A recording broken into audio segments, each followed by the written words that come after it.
What's up mga idol? Magandang araw po at syempre welcome to my channel. This is Idol Jonski. And of course, my YouTube channel is Bisayang Dax TV. Kaya naman, please follow and please subscribe. Ayan, for today's video mga idol ay magmimerienda nga pala ako ng biryani. So ayan mga idol, biryani rice or kabsa dito sa Middle East.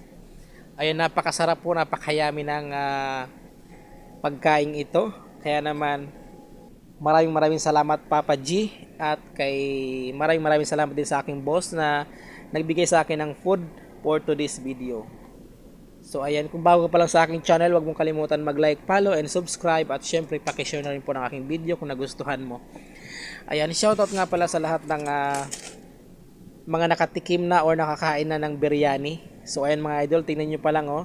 Tingin pa lang ay napakayami na ng chicken na ito. O di ba? So sa hindi po nakakaalam, ang biryani po ay rice po siya na may lasa. May lasa na yung rice at masarap yung rice. Plus yung chicken ay para siyang mang-inasal kumbaga sa Pinas. Pero napaka lasa ng chicken dito mga idol. Napakalasa ng chicken na ito, napakasarap, timplado na, hindi mo na kailangan ng sauce. Ayan po. Ayan, shoutout po sa lahat ng aking mga viewers, mga subscribers, at mga followers, lalong-lalo na sa mga nag-share ng aking mga video.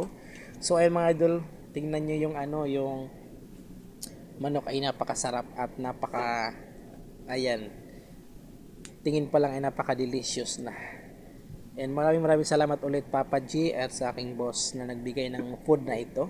So mga idol, nandito nga pala ako sa kusina at siyempre meron ditong sausawan na ayan, sili siya na may kasamang kamatis na dinurog. So napakasarap ng sasawan mga idol. Ayan. So andito ako ngayon sa kusina dahil magkakape ako habang magmimerienda ng kabsa. Ayan. Thank you for watching mga idol. Pa-share po ng aking video kung nagustuhan nyo. Ayan. Shout out sa inyo and syempre ingat palagi. Bye bye.